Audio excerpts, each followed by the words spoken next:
Yeah, we can get started in 1 or 2. You may invite. What do you think? Yeah, I think we can get started in 1 minute. Cool. Okay.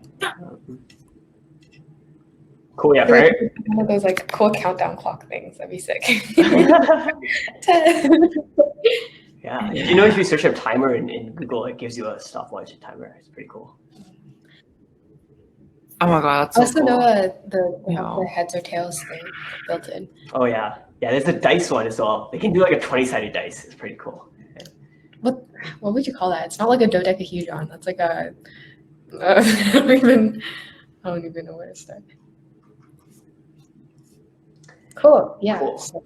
Yeah, I think we can start. Thanks for joining, everyone. And this is, if you don't already, this is the From Concept to Capital workshop, where we'll be talking about startups and venture capital mechanics, and talking a bit about Contrary as well, if you're not too familiar with what we are and what we do.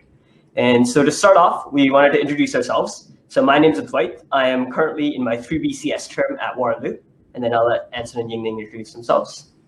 Yeah, and I'm Anson. I'm in 1B for SIDE, Systems Design Engineering, and I'm a venture partner at Contrary. I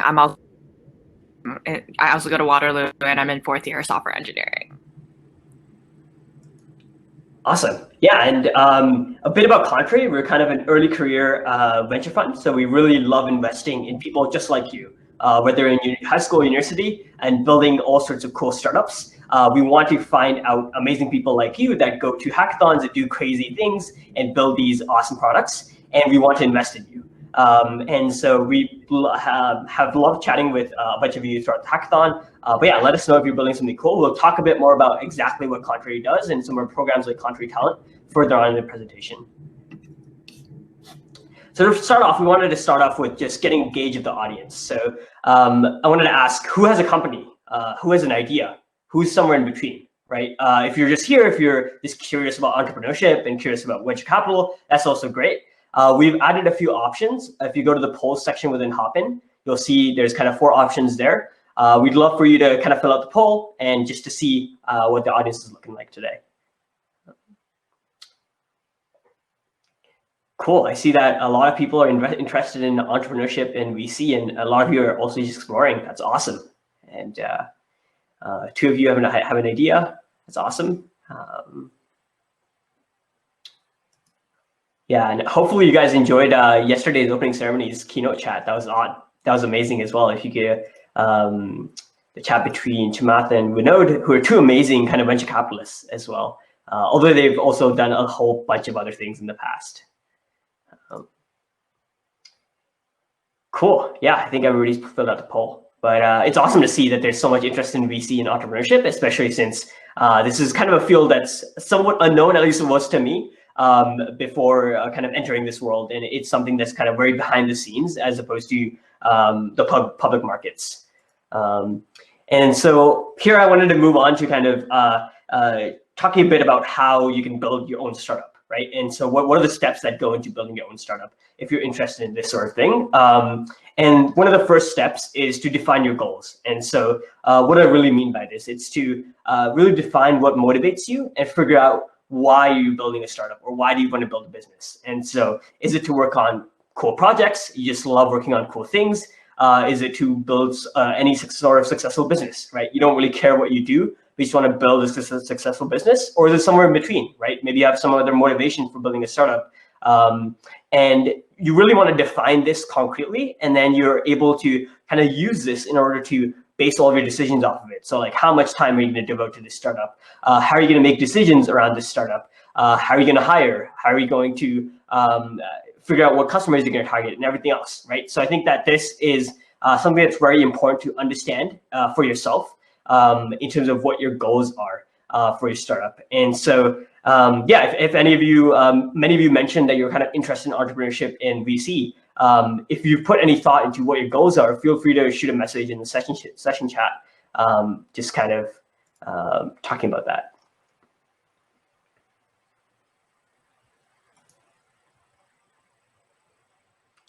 Cool. I know this might be a bit of a vague question. So a goal could just be kind of learning more about how VC works, or it could be learning more about how to build a team, right? Gain leadership skills. It could be learning more about running some sort of event, or in whatever context you're working in with entrepreneurship.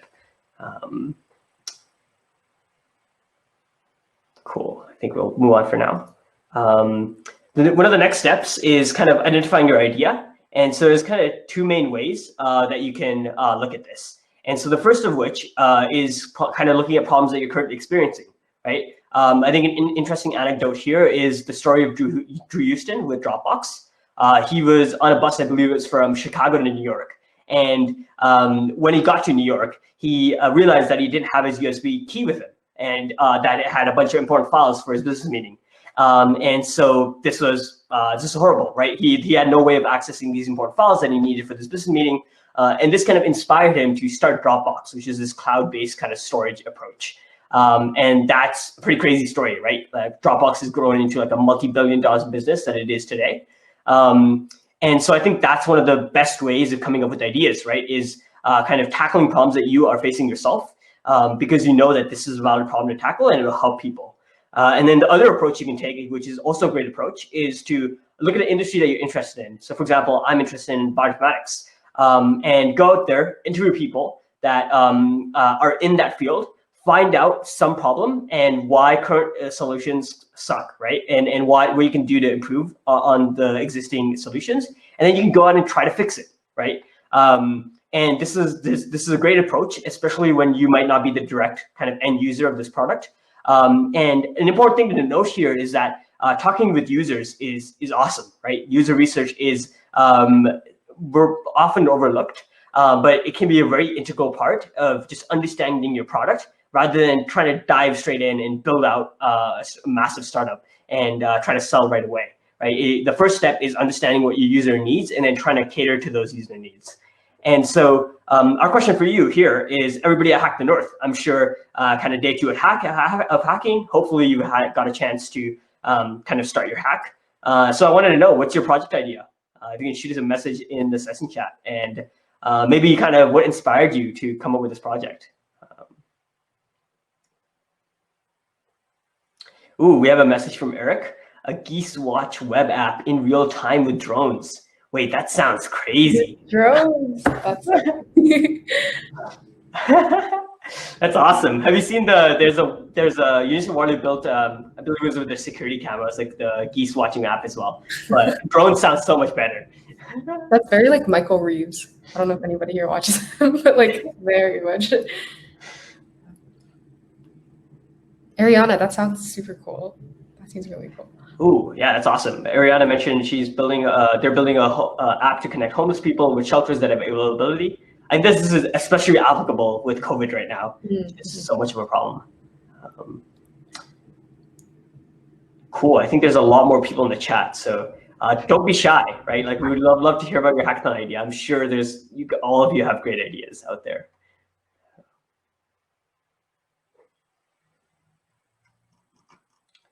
Cool. We'll move on for now. And so the next thing I want to talk about here is kind of finding your team, right? So this is, again, something you might be seeing a recurring theme here, is that a hackathon is somewhat similar to building a startup, right? A hackathon is very compressed into the span of like 36 hours. But to the large extent, like you're going through the same sorts of motions, right, as you would with a startup. You're kind of trying to find an idea, you're trying to build a team, you try to build your MVP, and then you kind of present to a panel of judges. So like that's very similar to kind of going through the whole startup spiel and then presenting to like VC investors, like Contrary. And so I think it's awesome that all of you are here, and I think it very much mirrors kind of the experience, although on a much smaller scale, to kind of building your own startup. And so with finding your team, there's a ton of possible sources, right? You can talk with your friends. You can try to build your network by going to events or meetups. For example, if you're at the University of Waterloo, there's a whole bunch of clubs you can join. I'm sure other universities have a whole bunch as well. They're great sources to kind of make friends in relevant fields like data science club, math club, or whatever else, computer science club that you might have at your university. You could also go solo, right? There have been successful startups and businesses that have been started solo. I think my personal recommendation is not to go down that route, since it can be a very long and arduous journey, and trying to do it solo is quite tough, right? It requires a lot of mental fortitude, and it's just nice to have a partner there that kind of goes through everything with you, or 2 or 3 co-founders, right? I think that's an awesome thing to have, and kind of a safety net in some sense. But another thing to note here is that founder problems are one of the #1 reasons why early stage startups might fail. You might have also heard this from Paul Graham, who's from Y Combinator. But this is a massive thing, right? Is being able to understand your founders deeply and understand exactly how you'll work with them. And so they don't need to be your best friends, but you need to have some sort of strong relationship with your co-founders, and you need to understand what makes them tick, right? Like, how do they work? How do you work? Does that fit well together? Do your kind of goals for this startup fit well together? Whether it's kind of dropping out of school, or keeping this more of a side project and just working on it for fun. Just need to make sure that the vision's kind of there, aligned between the co-founders. And so I guess our question for the chat here is, how'd you meet your hackathon teammates? If anybody wants to drop that in.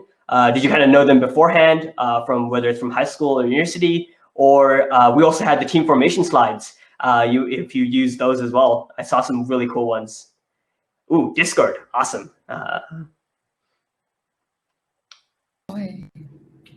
Yes, complete strangers, very, very cool. I love it. School friends, that's cool too. Awesome. Yeah, props to just finding complete strangers from Discord. I think that takes a lot of guts, right, to work with complete strangers. But you can. I met some amazing people at some hackathons too, who are just I did not know them beforehand, and we had like no mutual connections or anything. But it's awesome to like meet these amazing people that are like very like-minded as well. You just find all these things that you have in common. It's pretty crazy. Cool. And then along this topic, specifically for startups, this doesn't really apply to hackathons, but one thing you want to be careful about is not to sign NDAs, right? This is something that everybody gets hung up on, right? Is everybody's worried about person X, person Y stealing my idea. I need to make everybody that touches my business sign an NDA.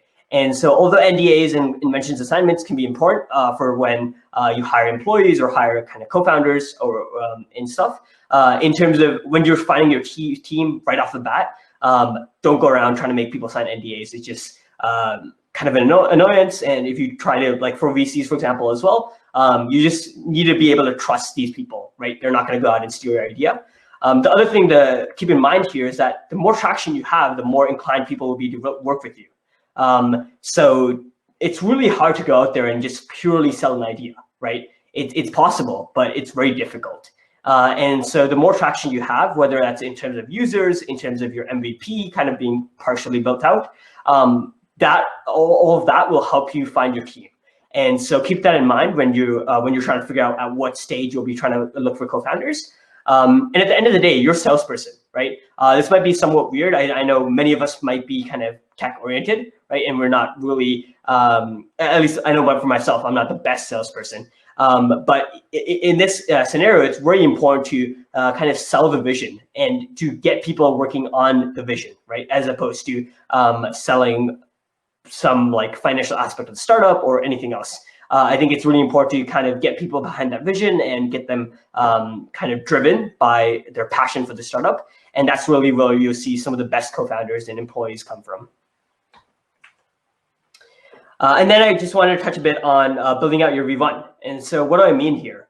This is kind of, even before you build out your MVP, it's just, what is the bare minimum that you need in order to get some user feedback, right? So this doesn't even need to be a functioning product. It could be a non-functioning product, like for example, Figma Box or something like that, right? It's like very easy to draft up, and it might be some sort of simulation. And this should only take you maybe a couple of weeks or even less than that. It's very kind of similar to Hackathon project. And this is just looking at validating or disproving your hypothesis, right? So like, for example, if I'm creating an event meetup app, maybe I can mock up some drafts and ask a few of my friends, like, how do you feel about this? How user-friendly is it? Would you use this yourself? And stuff like that. Maybe it doesn't need to actually be functioning, but just show them some screenshots and get some feedback, right? And I think the most important thing here is to realize if the idea that you have is great, or if it needs to be pivoted in some way, whether that's pivoting the entire idea or pivoting some part of the idea. And so Facebook's motto goes, kind of move fast and break all the things, right? I think that's the right spirit to be in for a startup. And then comes the next step of building out your MVP. In this case, you really want to move quickly. Consumer software, you generally want to get your MVP 2 or 3 months into the market.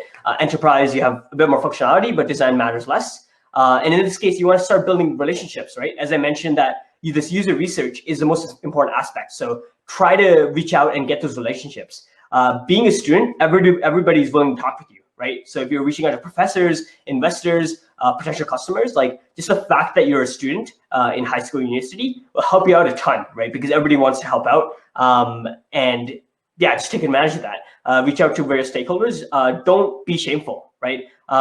Send out cold emails, send out cold requests on LinkedIn, and try to get people that are either familiar with the company's space or would be your potential customers, and talk with both of these parties and get their thoughts on your product as early as possible. And then to do whatever it takes to get to your first customer, right? If your customers are enterprise, you should start building these relationships early on. Get your advisors on board that are your potential first customers. And as Paul Graham said, do things that don't scale, right? So like, for example, with Airbnb, they actually went door to door and they took photos of all of these listings on Airbnb, and they offered to do this for free for just people getting on an Airbnb. They also went on Craigslist and they copied over a bunch of listings from Craigslist onto Airbnb. Of course, all of these things don't scale, but it was a great way to kind of get their startup off the ground. And you can kind of try to do the same thing, right, with your startup. Do things that don't scale, and then later on you can go back and try to fix it. The goal here is to get a small absolute user base. And the key here is that you shouldn't be trying to expand wide right away. You want to expand as deep as possible. And so it's better, for example, to have a user that logs on your app every single day and spends like 4 or 5 hours on it, than to have a user that maybe checks it once in 2 months or something, right? If you have 1,000 users like that, that's still not very meaningful, depending on what kind of cadence you're looking for with your application. And so it's important to kind of keep in mind exactly what your user is doing, in addition to just the user numbers that you have. You want to have a large funnel, kind of look at the points in which people are dropping off in the funnel. So if you are like pushing out advertisements, if you have tracking links and all the sort, there's a lot of complicated stuff you can go into, but just kind of make sure you have the analytics to understand what's happening and where the friction is rising for consumers. And then people hopefully will love what you built, right? If you were able to go through and do the user research, hopefully people will hop on and love what you built and be able to accomplish what they're trying to do in a faster and more efficient way. And then the next step is to scale. And so here I'll pass it off to Anson.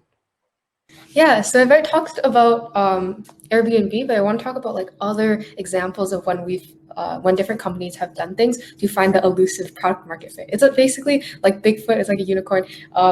There's some people that find it, and most people don't. So when you're first starting off, like you want to be able to validate this sort of product market fit. So the way that different companies did this is at DoorDash, they actually manually bought food and delivered it around for people when they were just kicking off. Stitch Fix, they put up a landing page and then they got different referrals. And Robinhood, they built a wait list. So basically what they're doing by executing this is they wanted to prove that people actually wanted their product. And then from that point on, then you can actually keep going to build your product because you know that there's actually people willing to use it and people willing to spend money on it. Next slide. All right, so we talked about product and market, and then there's also the third aspect of team. And when it comes to building a successful startup, or even one that venture capitalists look at in a positive light, you want to make sure you really execute on these 3 components. So product, market, and team. And then we'll go through each of them and we'll talk about them more in depth. So let's move on to product first and foremost. So there's different stages when you're building your product, like I talked about. And there's different questions, like key questions that you should ask yourself at each different stage. So first is like your idea stage. So what is your secret? What makes it you the person to execute on this product? And are you defensible? If somebody decided to swoop in and do the exact same thing, would they be able to? And why are competitors not doing this right now? Is it just like a secret that they haven't tapped into? Or is there like a huge like regulatory barrier with the government that they have to deal with that you might run into as well? And yeah, I see Iris is asking a question, how to find a co-founder. We'll get to that later. Okay, next part of product. So moving on from the idea stage, you're building the product now. You're in the execution stage. So from this point on, you really want to take knowledge that you learn from a user so that you're able to inform your decisions. And ultimately, you'll see that the core focus of this presentation in general is like, how can you best serve your customers in a way that you're also able to grow sustainably? And then also you want to make sure that you de-risk your assumptions and your bets. If the entirety of your startup hinges on assumption that people want this, you want to make sure that you go as far as you can to make sure that this is not a risky assumption that you're making. So basically finding data and finding proof to substantiate your claims. And then also, what are your current bottlenecks and resource constraints? So like, what can't you do? What's stopping you? What's currently in your way? Because from that point on, when you're trying to grow, next slide, you'll be seeing a lot of these come back. So in the growth stage, you want to ask yourself, like, what metrics and KPIs show that you're growing? So when it comes to startups, we've talked to a lot of them, and what we found consistently across the table is not necessarily where you are right now, but where you are in comparison to where you were a month ago. So it's like how many multiples are you growing by? You're growing your user base, growing the revenue that you're bringing in. It's about the rate of growth rather than like your current state. And then also like, how are you going to make money? And can you grow even further? And we'll talk about this a little bit more in the market side of things. So next slide. Yeah, these are great questions. I'll answer them after the section so that like they're all bundled together. So market, you can see in the corner there's like a little let me in meme. But aside from that, we can talk about like the market as a whole. So essentially it can be split into three main categories. First of which is the total addressable market. Second is the serviceable addressable market. And third is the serviceable obtainable market. So that was a lot of words. We'll go through that a little bit more. First of which is the total addressable market. So it's like if you took the entire world, what percentage of the people globally could fit into the niche that your product serves? So like when you look at Facebook, that could be literally anybody above like the age of 13, because like that's everybody that could potentially use a product. Even people under the age of 13, I don't know. And then your serviceable addressable market is the one in which you're able to actually cater to in terms of your product's function more specifically. So the lines between the TAM and the SAM are a little bit blurred, but generally you can look at this with the example of Facebook. Initially, they started off to serve colleges. So that was the niche, the demographic that they wanted to focus on. And then last of which is the serviceable obtainable market. So it's the direct demographic that you know apps for sure that you're able to reach out to and you're able to have them as a user base. So in this case, Facebook started off with Harvard as their serviceable obtainable market. So aside from that, you want to analyze your market that you're diving headfirst into. Why is right now the right time? Is this market growing, and why do you think this is the case? And a big one to consider is like, is it saturated, and is there white space? So is it a problem that no one has solved before because like they didn't think to solve it, or is there just like not a problem there at all that even needs to be solved in the first place? So yeah, that's basically it on market. So just looking at the capacity for the market to grow as well. That brings us to team. Okay, so with a team, most people think like, oh, we just need complementary skill sets, right? Like that's how you form a team. You need a dev, you need a designer, you put them together and boom, you got a startup. But that's not the only thing that you need, because skills can change over time. What you really want is like you look behind like what they have right now to see like what type of person they are, because at the end of the day, you're going to be spending so much time with them. So you want to make sure that there are people that like you want to be around on an extended period of time. So this brings us back to the second point, which is you want to make sure that they're like a learn it all, not know it all, because like nobody's expecting you to go into a startup knowing every little piece of information to run a startup. That's just not the case. You want to make sure that you're with people that are like more than willing to learn and pick up new skills. And then also like recruiting ability. This one's really big. It ties back into like being the salesperson again, because you want to be able to have people within your company that are able to sell the company to other people, sell the vision that you have to bring them in as well, especially on like a founding team. And then the next one is, oh yeah, urgency and get shit done energy. So like you want people that like there are people that are very talented but may take a long time doing things because they may consider themselves to be perfectionists. In a startup, this can't be the case. Like I know I'm personally like a tiny bit of a perfectionist myself, and I'm like trying to cut that out because I know that like if you guys have heard of the university study where they have two different groups of students, one makes 100 pots over the span of a term, one makes one really, really good pot. By the end, the ones who made 100 pots were a lot more skilled because they had that continuous practice. So, and that comes with urgency and the get shit done energy. Which brings us to the next point of, honest, blunt, forward. This one's pretty straightforward. And then founder market fit, make sure they actually are knowledgeable of the industry that you're going into. If you're trying to make like pet food, you're not going to get like an aerospace engineer. That one's pretty self-explanatory too. And are they ready to marry each other? There are no shotgun weddings here. You want to make sure that you can spend a lot of time with them and like pretty much enjoy. Oh, side question, how would you combat perfectionism? Ooh, okay, that's a big one. But for now, we can, next slide for now, and then we can go through all of the questions. All right, okay, so before I pass on that invite, we can discuss some of the questions they're talking about, how to find a co-founder. So different school clubs as well. Iris, if you go to Waterloo, we actually thought of this before, or Yingning made this amazing like whimsical flowchart of like all the different clubs and all of the different places where you can find a co-founder in Waterloo. So she can send that into the chat shortly so that you can take a look at that. And yeah, no, we'd love to chat with you as well. What if there are existing products in the market? How do you find your competitive advantage? So if there are existing products in the market, like most of the time, you're going to enter a market where somebody's doing something similar. There's two options here. First of which is like you do the same thing, but you do it better. You do it so well that people don't even consider the other ones as your competition. And then the other option is to find a space where like there is no competition and you create the market itself because it's a unique problem that people haven't found yet. In terms of finding competitive advantages, I think that really comes down to like acknowledging and like searching through what are your personal strengths as a founder and the strengths of your team and really playing to those. Like if you are really good at storytelling and marketing, then you want to utilize those to have the brand of your company as like the focus of your startup moving forward.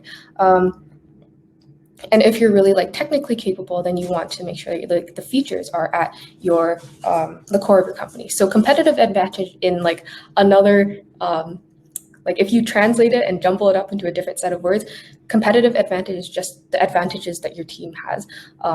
I'm sure like Yingning and Edvite can also speak to that. I'm gonna say, as long as it's a growing market, even if there are competitors in the market or existing products in the market, if you and your team have your own unique insight as to how to approach that market, you could capture a part of the market and grow with it as the market grows. So that's some thoughts on that. And in terms of your competitive advantage, I think this goes this will go in many directions. You could say like you're strong engineers. There's a lot of strong engineering teams out there, but I would say the biggest competitive advantage is like what unique experience you've had that like make you ready to address the market better, or like that make you resonate with the users better, or that make you like more committed to working on the problem for like 10 years even. And to quickly answer Michael's question, how do you combat perfectionism? For me personally, it's if I go at my own pace, I will take forever because I want to like make it perfect. But I think the best thing you can do in this case is to find other people and work with them and hold each other accountable, because I'm sure there are other perfectionists too. You put two perfectionists together on a short timeline and then they'll produce something. So hold yourself, like set timelines out for yourself. Loop other people into whatever plans you have, and then keep each other accountable. I think is the best way to combat that.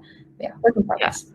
A good metric is like if you could do like an 80-20, like how do you get 80% of the way there with like 20% of the work, right? And then that's how you combat perfection.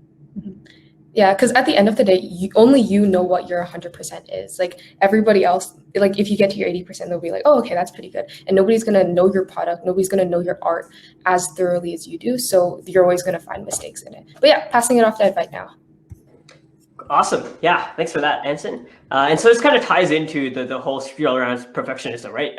Kind of going into how you should be tackling your startup during the school year and during the summer. during the school year, you should not be trying to perfect it, right? You should be just trying to figure out if you have something viable or not. So this goes back to the point about building as fast as you can and getting to the point where you can do user research. And so you really want to test like crazy, right? You want to test out your product, test out all sorts of variations. A/B testing, if you guys have heard of the term, it can be awesome to kind of look at what consumers might prefer. And then your main objective is to get to the point where you can start scaling during the summer, right? During the summer, hopefully you'll have time to kind of be full-time focused on this startup, right? Many of us are students here. The summer might be the only time that you have to kind of spend a ton of time on working on this thing. And then this is where you really think about if you're truly committed to the idea that you're pursuing here. You want to try and figure out if what you built is real, right? In the sense that it's not just some toy that is fancy and looks cool, right? It actually helps people, right? That's the biggest thing you want to figure out. It becomes a value add for people in some way, whether that be kind of improving some tasks that they're doing on a day-to-day basis or some other facet of their lifestyle. And then you might look into acquiring some capital, right? Just before going into the summer. It's going to really help out with scaling. Yingning will touch a bit more on exactly how Contrary plays into this later on. But this is kind of where VC firms come into play, right? You might need some capital, especially for certain kinds of businesses. For example, if you have a hardware intensive business, for example, the idea with real-time goose monitoring, you might need a lot of capital to buy some drones in order to launch this idea off the ground. I'm not sure exactly how much capitalists would feel about buying drones for monitoring beasts, but I'm sure you might be able to find some crazy venture capitalists willing to do that. And then you get to the point where you can scale and get to a yes or no, right? You want to fail fast if you can. And so it's always better to fail fast than to fail later on. So fail fast, fail hard if you need to, and be able to pivot, right? And figure out exactly what's going to stick with your market segment. And then the last thing I want to touch on here is kind of staying in school versus dropping out. This can be a big question for many of you. Many of us are students, and yeah, I think we feel strongly about school, right? I think many of us kind of love some of the courses and topics that we're working on in school as well. But I think it's important to have this discussion ahead of time with the co-founders, and so make sure everybody's on the same page in terms of how committed they are to their startup, who's going back to school no matter what, and just like what does a plan look like, right? If your startup gets off the ground. This is especially important if you're looking to raise VC funds. Of course, an investor wants to know that you're 100% behind the startup, right? They want to know that you're willing to drop everything to go behind the startup. And so be ready to get into that mindset if you are looking to become serious and go down that route, right? And I think it's important to note that many universities, I know Waterloo definitely, and I've talked with students from Toronto and Western as well, they kind of have policies in place that allow you to take a break. Right, so you can take a break for 2 to 3 years, or even 5 years or 6 years at a time, and you can come back later on. And so that's always an option if you do want to finish your degree later on. And so it's important to be as pragmatic as possible here, and make sure it's something that you actually want. Don't be afraid with the social ostracism. In movies, it can seem like the whole dropping out kind of story is to some extent kind of evangelized in some way, but it's not as hyped up as it seems, right? It can be a very isolating experience to go through that process where you might not have those connections anymore with all the friends that you used to meet on a day-to-day basis. And so make sure that it's something that you actually want and you kind of love the team that you're working with at your startup. Cool, and then I'll pass it off to Anson here to talk a bit about venture capital mechanics. Great. So what is venture capital? If anybody wants to take a shot at it, if anybody actually knows, send it in the chat. Otherwise, we'll go through a definition anyways. But yeah, I'll give you a moment.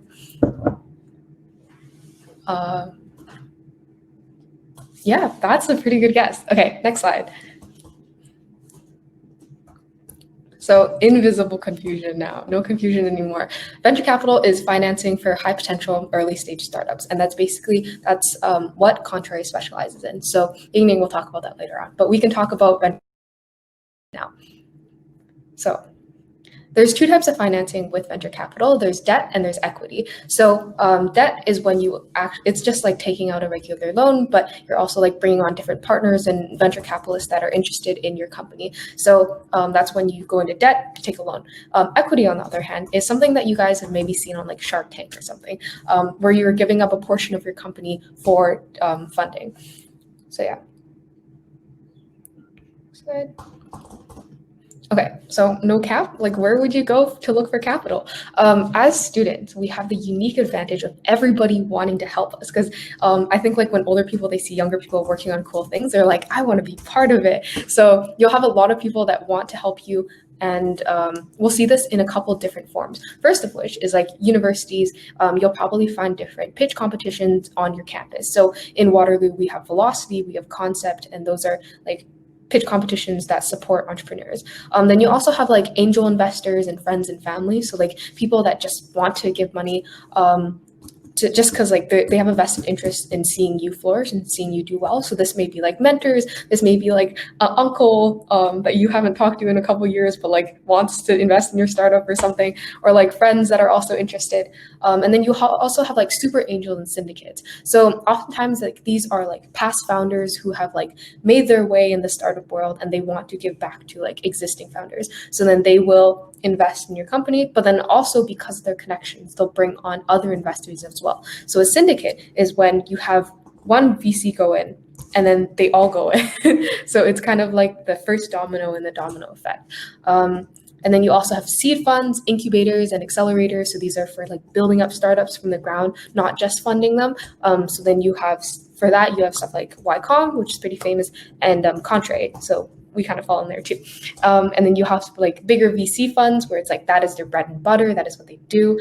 So you have, they're also known as like Sequoia, A16Z, Kleiner Perkins, stuff like that. And then growth equity, which is like a whole other game, but they basically look for small companies that are growing quickly. They invest in them so that they can get a part of that equity and then have it grow really quickly, as the name suggests. So for that, you have companies like Summit Partners. So now you guys have probably heard like seed round, Series A, Series B, something like that. If you've watched the K-drama Startup, you've heard of this too. So allow me to go more in depth of what this actually means. The first thing for seed round, that's when you're first starting to build your product. You want to prove that your model works. So this is like at the very baby stages. And then, yeah, so I would say like there's no specific time range for each of these, but usually seed round happens in like the first 6-ish months or so, or 6 months to a year, depending on how fast your company is growing. And then you have your Series A, where you're starting to build up your team a little bit more. You want to, like, if you are the sole founder, this is when you're like trying to bring on additional help. And like expand your team a wee bit, and you want to launch your product so that you're able to start getting that user feedback that we've talked about is super duper important.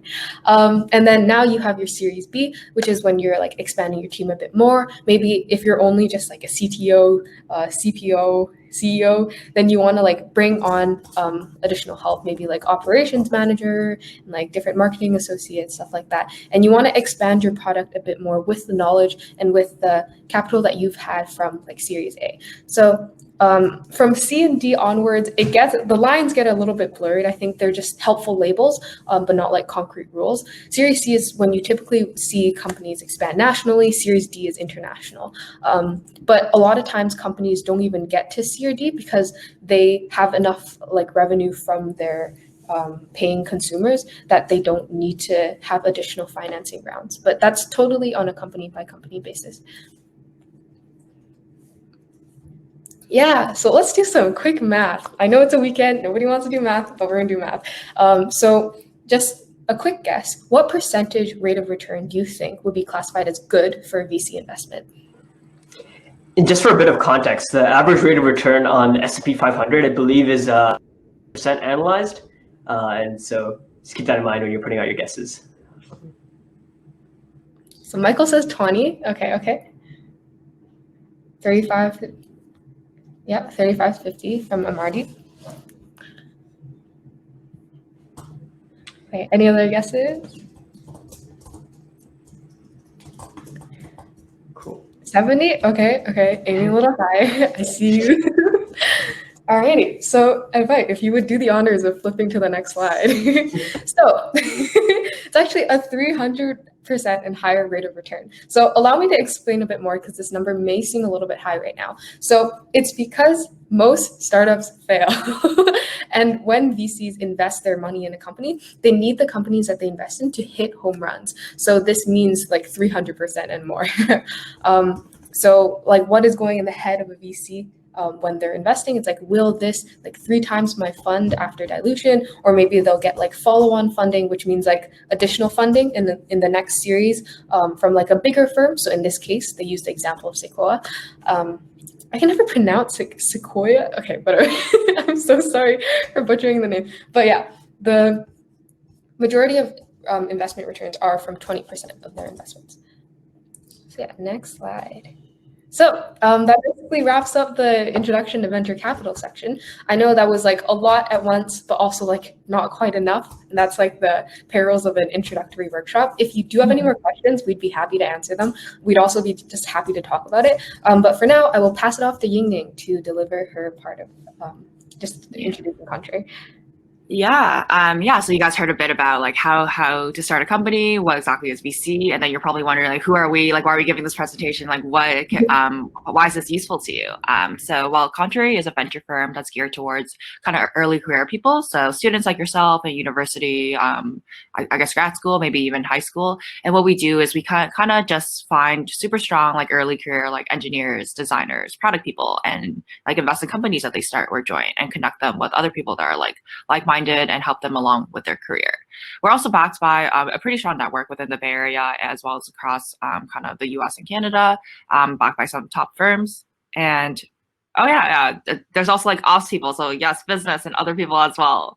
But back to the, this is so awkward. I have no idea how to do this like async communication thing. But back to the presentation. So we actually have a venture partner network across 35 universities across the US and Canada, or I guess in Waterloo. So this is kind of how we identify and scout for companies from these student areas and how we find investment opportunities. Next slide.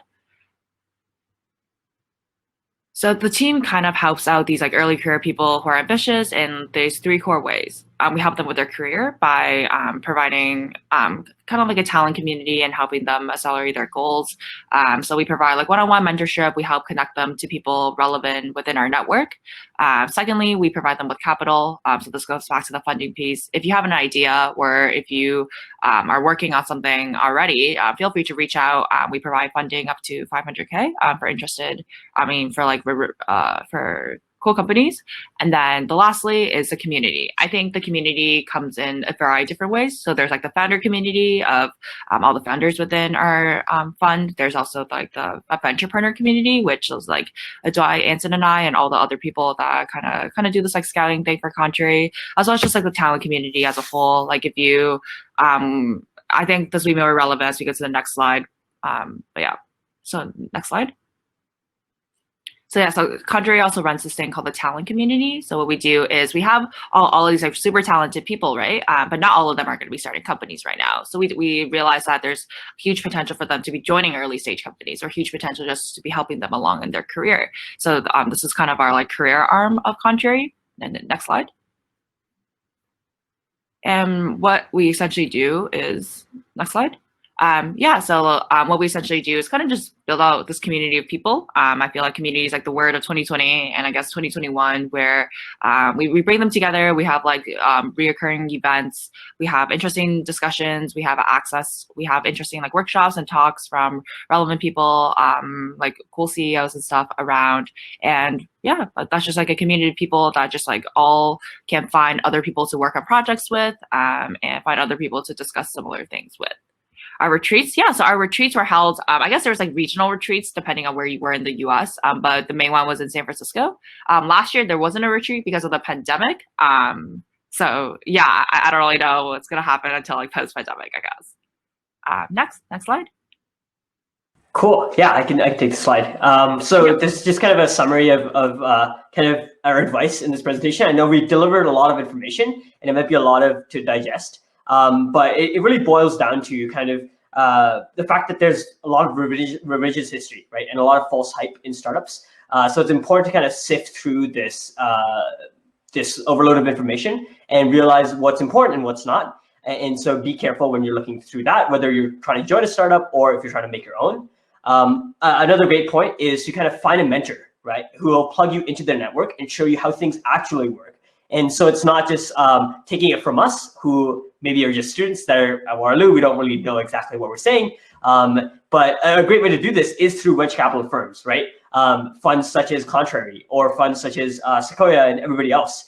They can connect you with these mentors, right? That can get you connected with the right people that will plug you in and show you exactly how things work in the venture capital and VC world. And then the last thing, is, as we mentioned, we have this kind of 3 core pillars. You should focus on your company, your customer, and your product, right? That's exactly what it boils down to, and that's your end goal, is to maximize all 3 of those things, and including the fact that your company kind of includes your team, right? So your co-founders, your employees, and everybody else, and you want to maximize your aspects in all 3 of these ways.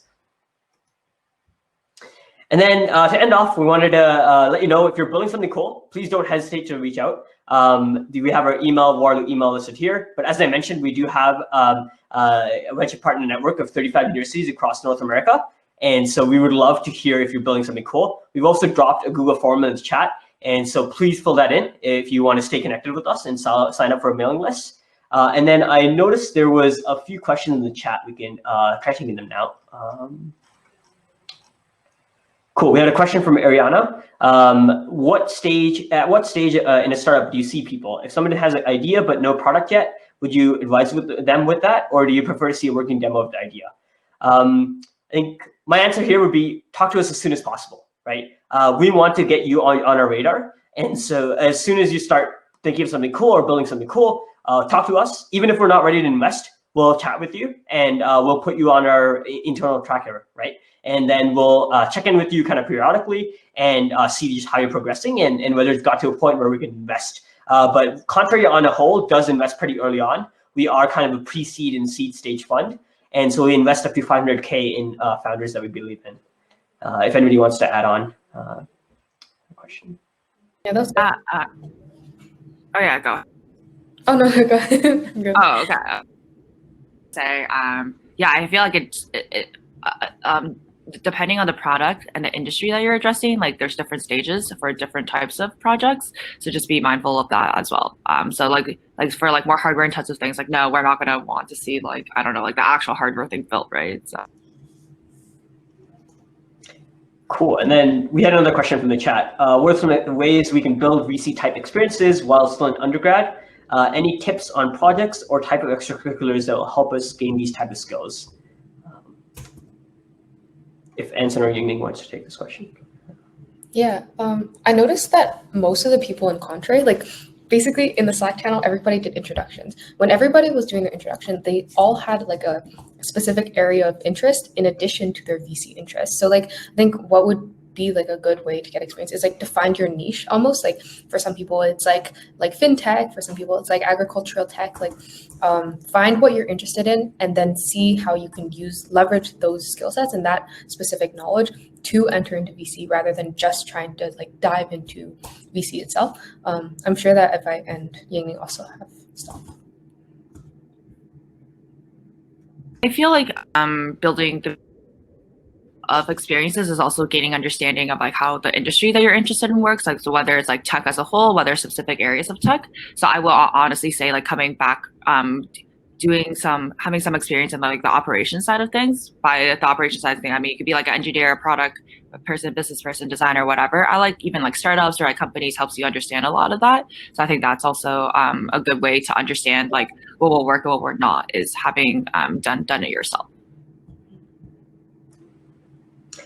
Yeah, just adding on to this, I think some of the VCs I've seen, for example, general partners at Social Capital or at Sequoia and stuff, many of them haven't gone into VC directly, right? They've worked in tech maybe for or whatever other industries for like 10 or 20 years, and so I think it's very valuable. I think that everything that you're doing, even if it's not like VC related right now, will definitely help you out if you do decide to enter the VC industry later on. But I do agree it can be hard to get kind of VC related experiences. And so like things like Contrary, if your university has a Contrary presence on campus, or if you want to start one as well, can definitely be a cool way to get involved. That is true. I just want to add, I feel like I feel like there's a lot of talk about like what projects and extracurriculars will like help me do X, Y, Z. But I honestly think for VC is just do what you're interested in, because VC is like having a niche of kind of like a thesis formulator around an industry where like an area of interest that you know really well. So as long as you do that, I think you'll be more well equipped than following like just like somebody's like set path kind of. Awesome. Yeah, I realize we're over time. Sorry for everyone for going over time, but yeah, if anybody has any more questions, we'll still be hanging around for a bit. But yeah, I'd like to thank everyone once again for coming out to chat, and yeah, we'll also be in the sponsor bay later today. If you want to come chat with us one-on-one, we'd love to see you there, and then we'll also be participating in the Hacker Sponsor Networking event. Well, yeah, so nice to meet you all. Really great talking to you guys, even if it was like this. But yeah, hopefully we'll get to meet some of you guys even after. Awesome. Sounds good. Or Yeah, sounds good. Nice meeting y'all. I'm kidding. Yeah. Follow the Contrary Twitter. So, thank you, Nicole.